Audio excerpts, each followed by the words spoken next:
তোরা যে জানা করেছে, এই গর্ধব মেয়ে, এই বর্বর মেয়ে, তোর মাথায় কি গোবর রে?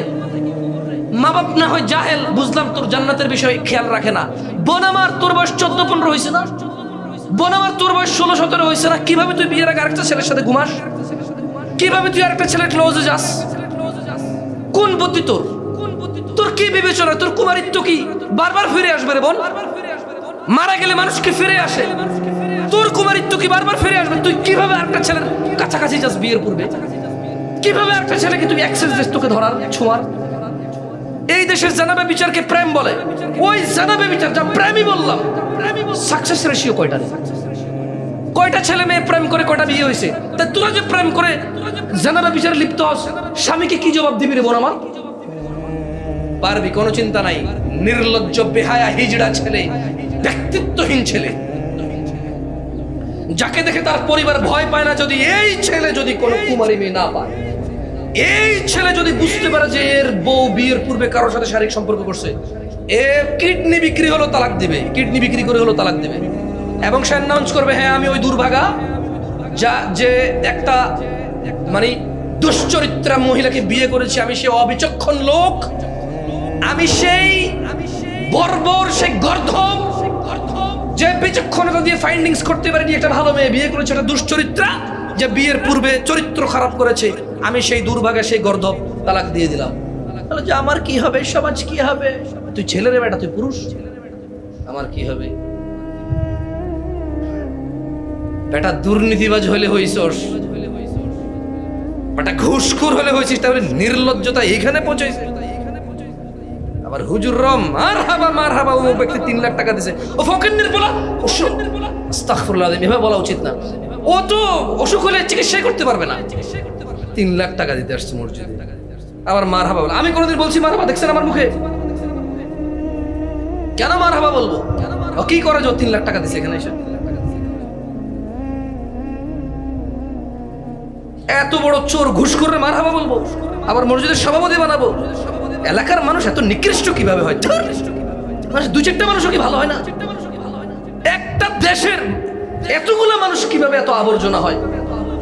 এত আবর্জনা কিভাবে হয় মানুষ? আরেকজনের বউ আরেকজনের সাথে ধরা পড়ছে, বিয়ে পড়া দিব। আরে বেটা, তুই আরেকজনের বউ কেমনে বিয়ে পড়াবি বেটা? বদমাশ, এটা নিয়ে বিচার? তুই ধর্ম বুঝিস না? তোর বাসায় কোরআন নাই? আরেক বেটা বিদেশ আছে, ওই বেটার বউ ধরা পড়ছে একজন লোকে, বিয়ে পড়া দে, মাথা কামাই দে। এটা নিয়ে বিচার তোর? হ্যাঁ, তোর ঘরে ডাকাতি করে তুই কি বিয়ে পড়া দিবি, মাথা কামাই দিবি রে? আরেকজনের বউ বিয়ে দিয়ে দে। কত বর্বর সমাজ! একটা মানুষ নিয়ে প্রতিবাদ করে, এটা আবার ভিডিও করে ইন্টারনেটে ছাড়ে, আবার বলে যে একবার ঠিক বিচার হয়েছে নাকি বিয়ে পড়াই দেবো। আরে বেটা, হেতে যা করার জন্য, এই জায়গায় জেনা করার জন্য তুই বিয়ে করে দিলে তো তার আকাঙ্ক্ষা আরো পূরণই করলি তুই। আরেক বেটার বউ বিয়ে কেমনি বিয়ে দিবি রে? মানুষ মারা গেলে তো ইদ্যুৎ পালন করে 3 মাস 10 দিন, 4 মাস 10 দিন ইদ্যুৎ পালন করে। ওই জায়গায় আরেকজনের বউ কেমনে বিয়ে দিস? ওই বেটা তালাক দিলে তো বেটা ইদ্যুৎ পালন করতে হবে, মানে তারপরে যে বিয়ে। আজকে ধরা পড়ছে, আজকে বিয়ে পড়াই দিচ্ছে। তো নিকৃষ্ট হয় নাকি সমাজ? একটা দেশের মানুষ এত আবর্জনা কিভাবে, এত আবর্জনা কিভাবে?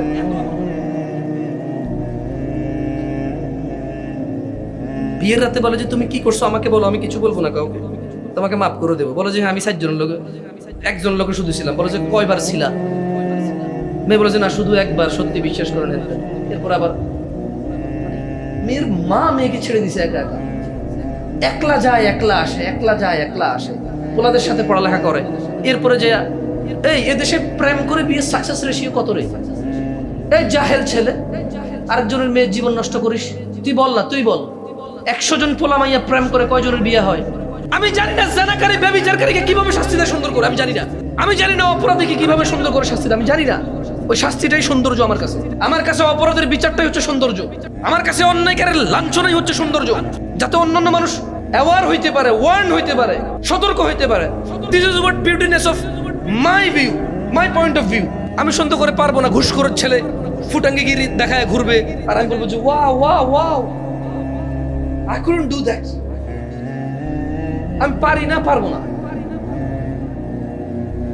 আমি তোমাদের কাউকে পারবো না তোমার এই সুন্দর জামা কাপড় আর তোমার এই দাম্ভিকতা নিয়ে চলাকে কংগ্রেচুলেশন বলতে। No, I can't do that, because আমি জানি তোমার আব্বার বেতন 40,000, 45,000।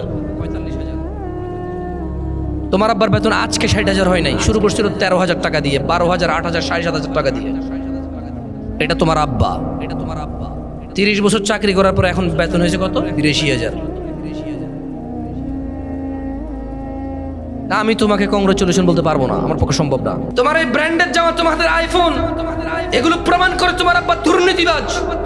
তোমার দাদার কোনো সম্পদ ছিল না, তোমার আব্বার জন্য কিচ্ছু রেখে যেতে পারে নাই। 17,000 টাকা বেতন তোমার আব্বার এখন বেতন মাত্র।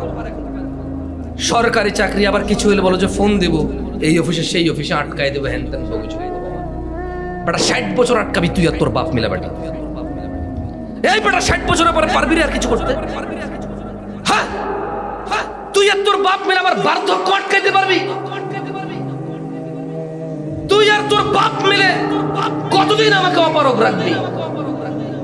40 বছর, 32 হয়ে গেছে, আর পারবি 16-17 বছর। এরপর আর এই পৃথিবীর কোনো প্রয়োজন নাই আমাকে, আমার সন্তানদের আর আমার প্রয়োজন থাকবে না। somehow they will manage their self, কোনো না কোনো ভাবে তারা তাদের নিজেদেরকে মেনটেন করবে। কি ভাই তুই কে রে? কি তো শরম করে না? আইফোন নিয়ে হাঁটোস, স্যামসাং মোবাইল নিয়ে হাঁটোস, বাইক চালাস R15। তোর আব্বা কি করে রে ভাই? তুই কো তোর আব্বা কি করে? যা, আমি বললাম না। আচ্ছা সুন্দর করে বলতে ভাই, তো জামশেদ ভাই সুন্দর করে বলতে হয়। ভাইয়া ভাই তুমি একটু বলো না তোমার আব্বা কি করে? বলো ভাইয়া, তোমার আব্বা কি করে? R15 চালাও, জিক্সার চালাও, হ্যাঁ বিদেশ ট্যুরে যাবা, মালয়েশিয়া এবার ছুটিতে। তোর আব্বা কি করে রে? থাইল্যান্ডে ছবি দেশ ঘুরার, সুইমিং পুলে বৈশা কি করে রে তোর আব্বা? তোর দাদা কি রেখে গেছে রে তোর লাইগা?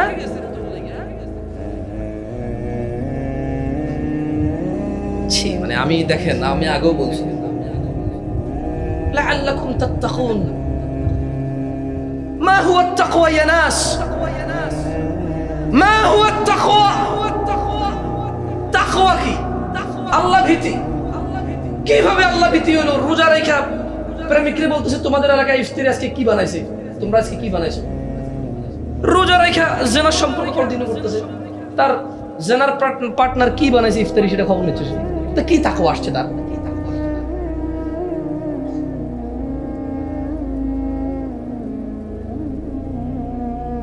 ইফতারের পূর্ব মুহূর্তে অফিস ছাড়ার আগে সরকারের লোক ঘুষ নিয়ে বেরোচ্ছে। কি তাকওয়া আসছে তার? আমি আমাকে নিয়ে চিন্তিত। I'm worried about me. I'm not anymore worried about you. You are none of my concern anymore. আমি আর নিজেকে নিজে কনসার্ন করতে পারি না। সহজ মনে হয় রাস্তাঘাটে, অলিতে গলিতে, রিক্সায়, বিয়ে, গায়ে হলুদ, ইভেন রমজানকে উপলক্ষ করে পর্যন্ত গান বাজনা বানায় মানুষ। সহজীকরণ এমন পর্যায়ে গিয়ে পৌঁছেছে। আল্লাহ বলছে এই আল্লাযীনা আমানু, হে ঈমানদাররা, কুতিবা আলাইকুমুস সিয়াম, তোমাদের উপর সিয়ামকে ফরজ করা হলো, কামা কুতিবা আলাল লাযীনা মিন ক্বাবলিকুম লাআল্লাকুম তাত্তাকুন, যাতে তোমরা আল্লাহ ভীরু হইতে পারো, এই জন্য তোমাদের উপর রোজা ফরজ করছি। প্রত্যেকে আমরা রোজা রাখি, কিন্তু আমরা আল্লাহ ভীরু হইতে পারতেছি না। তা কেমন রোজা রাখি আমরা? একটা শেভ করা লোক বললো না যে রোজা আসছে আমি রোজা রাখি, এখন আমার তাকওয়া অবশ্য আমি আর শেভ করবো না। একটা বউ পিটানো লোক বললো না যে রোজা আসছে আমি আর বউ পিটাবো না। একটা জুয়ারি বললো না যে রোজা আসছে আমি আর জুয়া খেলবো না। একটা ইয়াবাখোর বললো না যে আমি আর ইয়াবা খাবো না, রোজা আসছে আমি রোজা রাখি, আমার তাকওয়া আসছে। একটা ঘুষখোর, সুদখোর বললো না যে আমি সুদ খাবো না, ঘুষ খাবো না, রোজা আসছে আমি রোজা রাখি। একটা সিনেমা নাটকের নায়ক নায়িকা বললো না যে আমি রোজা আসছে রোজা রাখি, বলছে যে হালাল সিনেমা বানাবি। কি দেশ, কি মানুষ, কোন পর্যায়ে পৌঁছাইছি, কোন পর্যায়ে পৌঁছাইছি। সত্য কথাগুলো বললে শত্রু মনে করে, বলে যে সুন্দর করে বলেন। আরে ভাই সুন্দর করে কেমনে পিটাই আমি জানি না, আমি জানি না মানুষকে কিভাবে সুন্দর করে, আমি জানি না জানাকারী ব্যভিচারকারীকে কিভাবে শাস্তি দেয় সুন্দর করে, আমি জানি না। আমি জানি না অপরাধীকে কিভাবে সুন্দর করে শাস্তি দেয়, আমি জানি না। ওই শাস্তিটাই সৌন্দর্য আমার কাছে। আমার কাছে অপরাধের বিচারটাই হচ্ছে সৌন্দর্য। আমার কাছে অন্যায়কারের লাঞ্ছনাই হচ্ছে সৌন্দর্য। যাতে অন্যান্য মানুষ অ্যাওয়ার হইতে পারে, ওয়ার্ন হইতে পারে সতর্ক হইতে পারে। This is what beautiness of my view, my point of view. আমি সন্দেহ করে পারবো না ঘুষখোরের ছেলে ফুটাঙ্গিগিরি দেখায় ঘুরবে আর আমি বলবো যে wow wow wow, I couldn't do that. আমি পারি না, পারবো না। আমি তোমাদের কাউকে পারবো না তোমার এই সুন্দর জামা কাপড় আর তোমার এই দাম্ভিকতা নিয়ে চলাকে কংগ্রেচুলেশন বলতে। No, I can do that, because আমি জানি তোমার আব্বার বেতন 40,000, 45,000। তোমার আব্বার বেতন আজকে 60,000 হয় নাই, শুরু করছিল 13,000 টাকা দিয়ে, 12,000, 8,000, 7,500 টাকা দিয়ে। এটা তোমার আব্বা, 30 বছর চাকরি করার পর এখন বেতন হয়েছে কত? 83,000। আমি তোমাকে কংগ্রেচুলেশন বলতে পারবো না, আমার পক্ষে সম্ভব না। যদি তুমি সুখ 2-4-10 দিন খাইছো আর তোমার জীবন স্বাবলম্বী আর টাকার প্রয়োজন মিটে গেছে, অভাবের ঘাটতি পূরণ হয়ে গেছে, তাইলে বুঝতাম যে ঠিক আছে, সেরে গেছে। কিন্তু খেতেই হচ্ছে কৃষ্ণউট। এই যে ছেলে, এই বিবাহের পূর্বের বহির্ভূত সম্পর্ক সে বিবাহের পরেও কন্টিনিউ কর। কারণ মনে রাখবা, ছোট ভাই, তোমার কাছে যদি মনে হয় যে বিয়ে করো নাই, বউ নাই, এই জন্য প্রেম করো, ভুল। এটা তোমার চরিত্র। বিয়ে করলেও তুমি করবে।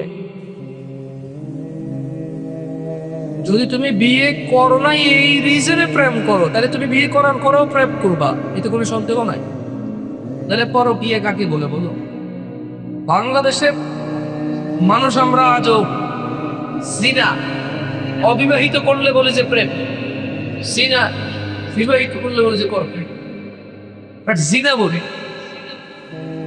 অবিবাহিত লোকের জিনাকে আমরা বলি প্রেম, বিবাহিত লোকের জিনাকে আমরা বলি পরকীয়া। তারপর আমরা জিনা বলতে রাজি নেই, সুন্দর সুন্দর নাম নিয়ে আসছি।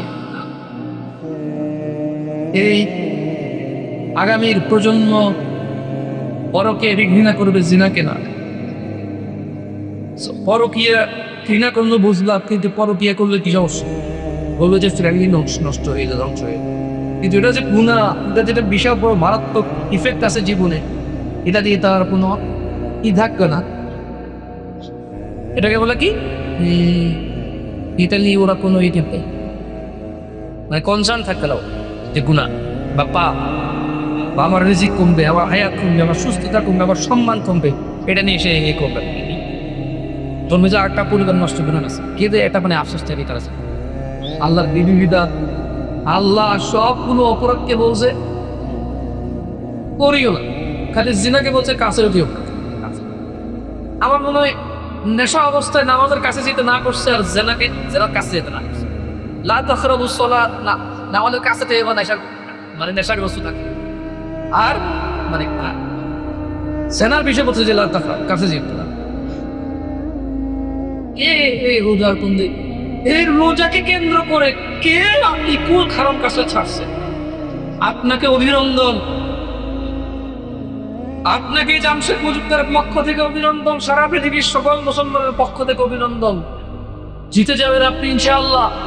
আল্লাহ বলেছে যে রোজাকে আল্লাহ ফরজ করেছে তাকওয়ার জন্য, আল্লাহ ভীরুতা অর্জনের জন্য। আপনি যদি অপরাধ ছেড়েছেন রোজা আসার পর, রোজায় অপরাধ ছেড়ে দিয়ে পরে করবেন এই জন্য না। রোজা আসছে, রোজা আসেন, আল্লাহ ভীতি যাচ্ছে, নিজে নিজে লজ্জা পাচ্ছেন অপরাধ করতে, আর অপরাধ ছেড়ে দিছেন, আপনাকে স্বাগত। আপনি জিতে যাবেন ইনশাআল্লাহ। কারণ আপনার রোজা কবুল হওয়ার সম্ভাবনা বেশি, কারণ আল্লাহ কোরআনে বলছে রোজা আমি ফরজই করছি আল্লাহ ভীরুতা বাড়ার জন্য। আপনার আল্লাহ ভীরুতা বাড়তেছে, তার মানে রোজা আপনার কাজে আসতেছে, রোজা আপনার কাজে আসতেছে। আর আপনি যিনি কোনো ধরনের কোনো অপরাধ ছাড়েন নাই, রোজা আপনার কাজে আসতেছে না। আমি কি বলছি রোজা রাখিয়েন না? আমি কি বলছি রোজা কবুল হচ্ছে না? হ্যাঁ, আমি বলছি রোজা আপনার ফরজই করছে আল্লাহ ভীরুতার জন্য, আপনি কোনো অপরাধী ছাড়তে পারতেছেন না। আসলে আপনার কি কাজে আসতেছে আপনিই করেন না, আমি বললাম যা। আজকে আসলে আমি একটু ফ্রাস্ট্রেটেড, আমি একটু বিরক্ত। আমি বিরক্ত এই জন্যে, বাংলাদেশের গুটি সামান্য কিছু সরকারি চাকরিজীবীরা 22 কোটি মানুষের সাফারিজের জন্য দায়ী। এই রাজনীতিবিদরা তাই সর্বোচ্চ 10%, 90% তাই হচ্ছে সরকারি চাকরি। এই 22 কোটি মানুষের সাফারিং এর জন্য দায়ী হচ্ছে অথরাইজড পার্সনরা, হচ্ছে কে? সরকারি চাকরিজীবীরা। অথরাইজড পার্সন কিন্তু নেতা না, নেতার সিগনেচারে কিছু হয় না, সরকারি চাকরিজীবী সিগনেচারে যা হয় হয়। এই রাস্তায়, এই ঘাট, এই চুরি, এই ডাকাতি, এই নারায়ণগঞ্জের বদনপুরে যাত্রাবাড়ির জেলের মধ্যে চোর ডাকাতরা প্রকাশ্যে হেঁটে বেড়ায়, কখন কার মোবাইল টান দিয়ে নিয়ে যাবে, মানুষ ভিডিও করে ছাড়ে। এটা দমন করার ক্ষমতা বাংলাদেশের নাই। এরা কিভাবে অন্যায়কারী সরকারকে নির্মূল করছে দাবি করে আমার জানা নাই। অন্যায়কারী কিছু ব্যক্তিকে এরা নির্মূল করছে, বদলে অন্যায়গুলো অন্যরা দখল করে নেয়। কারণ অন্যায় বন্ধ এভাবে করা যায় না। অন্যায় বন্ধের জন্য প্রয়োজন শাস্তি, তার জায়গা দখল করা না। আপনি নেতা, অন্যায় করেন, 2-4-5টা অন্যায় করছেন, গায়ে লাগে নাই। যখন বেশি বাড়াবাড়ি করছেন তখন আমার গায়ে লাগছে। তো যখন আমারে বাদ দিয়ে আপনি আরেকজনে নিয়ে আসবেন, এবার সে 2-4-5টা করলে গায়ে লাগতো না, বেশি করলে বলবো যে এবার কিন্তু বাড়াবাড়ি হচ্ছে। তো ওরে পাল্টে আরেকজনকে বসালে বলবো যে বেশি করলে বলবো যে এবার কিন্তু বেশি হয়ে গেছে। So if you change it, keep changing that. সবারই নতুন নতুন অপরাধ হবে, তো অপরাধ একই রকম। ধরো এই থানার ওসি দুর্নীতিবাজ, চোর ডাকাতদের থেকে হাতাহাতি করে সেগুলো বন্ধ করতেছে, ট্রান্সফার করে আর করে দিয়ে গেছে, বুড়িও দুর্নীতিবাজ।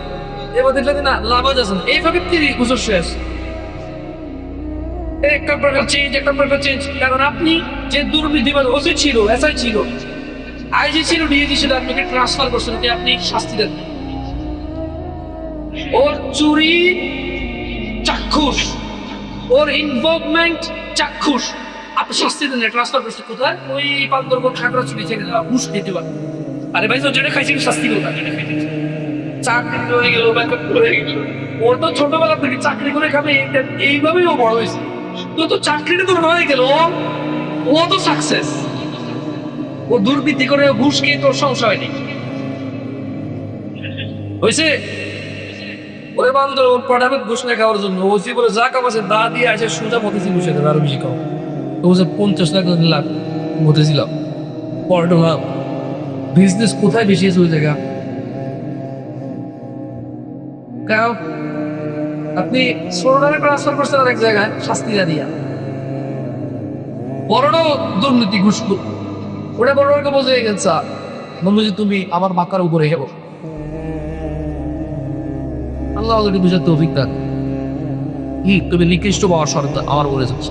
তোর আজকে লাস্ট কথা, তুমি একটা অসভ্য বড় মানুষের সন্তান, তোমার গলায় চলবো না, গলা উঁচু করে চলবো না। হ্যাঁ, কুইন্ডিং টু হচ্ছে চাই তাই চলে শর্ত, একটু শর্ত। এবং তোমার এই চাকচিক্য একটু নুকাও, তোমার এই চাকচমক একটু নুকাও। এটা তোমার প্রতি ভাইয়ের অনুরোধ। তোমার ওই বক্স খাট 2 লাখ টাকা দামে, তোমার আব্বার ওই মানে গাড়ি গুলো সব দুর্নীতির উৎসের টাকা।